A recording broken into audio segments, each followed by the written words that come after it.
Bonjour et bienvenue dans cette vidéo sur la gestion du temps. Dans cette vidéo, je vous présenterai 3 méthodes de gestion du temps très populaires, puis je vous parlerai de ma propre expérience, comment j'organise mon temps. Alors avant de commencer, je me présente rapidement, je suis Solène, je suis auto-entrepreneur et j'accompagne les entreprises dans l'organisation et la structuration de leur business. Et de manière générale, je suis hyper intéressée par tous les sujets de productivité, d'efficacité, d'organisation, de motivation, etc. Et c'est parti pour le sujet du jour. Ok, la première méthode du coup c'est la méthode Pomodoro, c'est une des plus connues dans la méthode de gestion du temps.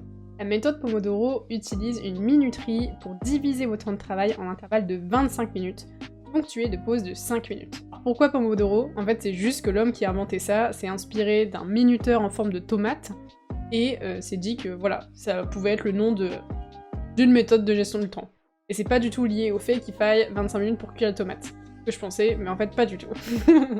Pour bénéficier pleinement de cette méthode et du coup de la productivité qui s'ensuit, je vous conseille de faire plusieurs choses. La première c'est de planifier et donc de prendre le travail que vous avez à faire et le diviser en petites tâches que vous pourriez faire en 25 minutes.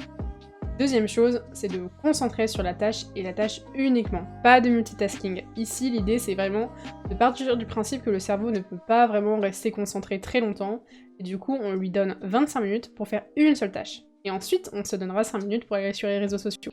Et là, l'idée c'est d'être extrêmement concentré sur une tâche. Et donc lié à ça, dernier conseil, si vous êtes interrompu, vous recommencez votre minuteur à 0. Vous pouvez pas faire 25 minutes, et en fait au bout de 10 minutes vous êtes interrompu, et du coup vous perdez votre attention et vous revenez sur la tâche.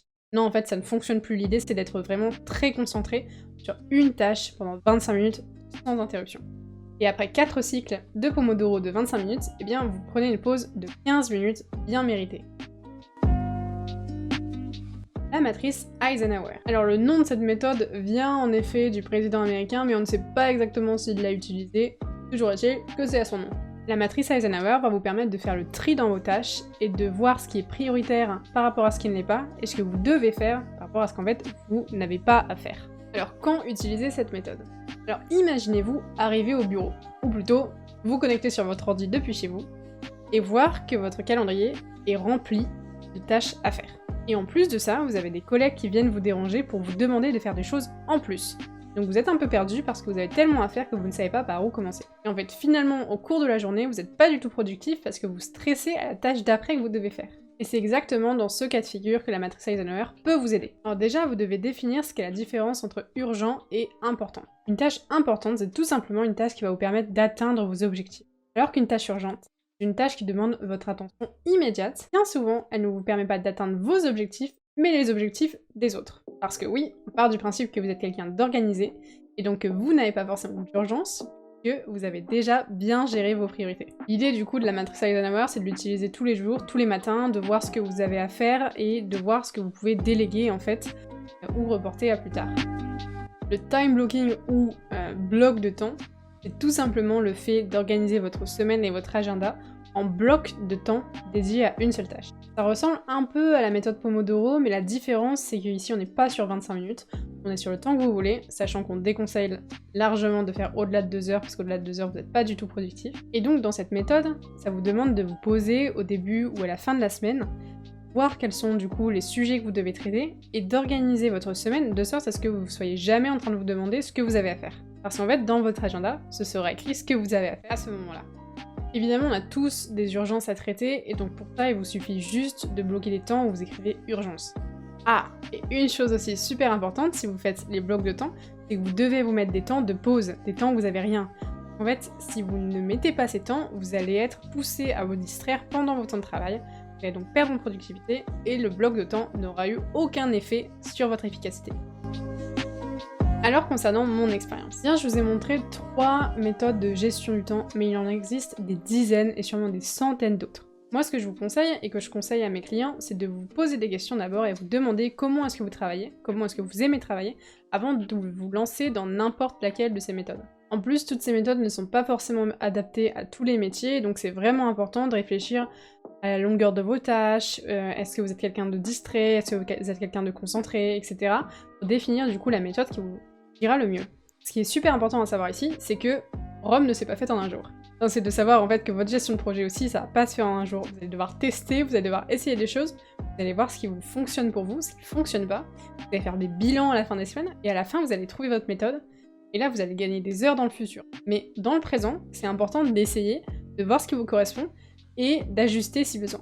Personnellement, j'ai mis à peu près 2 mois à décider comment m'organiser et comment gérer mon temps. Moi, j'ai toutes mes to-do, toutes mes tâches qui sont dans Asana, qui est l'outil de gestion que j'utilise.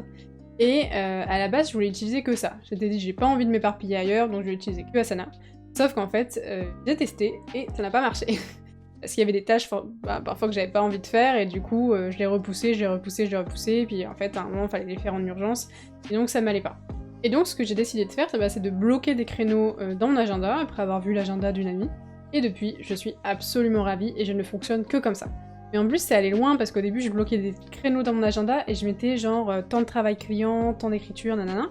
Et en fait, temps de travail client, pour moi, c'était pas assez précis. Il fallait que je mette le nom du client, il fallait que je mette ce que j'avais à faire, parce que sinon, temps de travail client, vu que je suis freelance, pas mal des clients et des missions et des choses à faire, du coup, je commence parfois, je sais pas trop. Et du coup, voilà, il fallait que je mette exactement ce que j'allais faire dans mon agenda. Moi, aujourd'hui, je fonctionne super bien comme ça, je suis super contente. Et là, par exemple, je suis en train de tourner une vidéo qui est quelque chose qui demande beaucoup de motivation. Et en fait, je sais que si je mets juste dans mon Asana, donc je sais que c'est une tâche que j'ai à faire aujourd'hui, mais je vais toujours trouver une excuse pour faire autre chose, parce que ça demande beaucoup d'énergie. Et du coup, en fait, là, j'ai juste bloqué un créneau dans mon agenda, un gros créneau où c'est tournage vidéo, rien d'autre. Donc voilà, je rentre dans cette chambre et je fais le tournage vidéo. Et donc mon conseil pour terminer, pour bien gérer votre temps, eh bien c'est tout simplement de vous interroger, de vous tester, répéter, d'adapter, vraiment de faire cette démarche de voir ce qui est bon pour vous et ce qui marche moins. En fait, à la fin, quand vous allez trouver comment est-ce que vous aimez travailler, vous allez être super fiers de vous parce qu'à la fin de vos journées, vous allez avoir accompli plus avec moins d'efforts. Et ça vaut vraiment le coup. Voilà, j'espère que cette vidéo vous aura plu, j'espère qu'elle vous aura aidé. Si vous avez apprécié, n'hésitez pas à mettre un like et à vous abonner à la chaîne. Et je vous dis à très bientôt pour de nouvelles découvertes. Au revoir!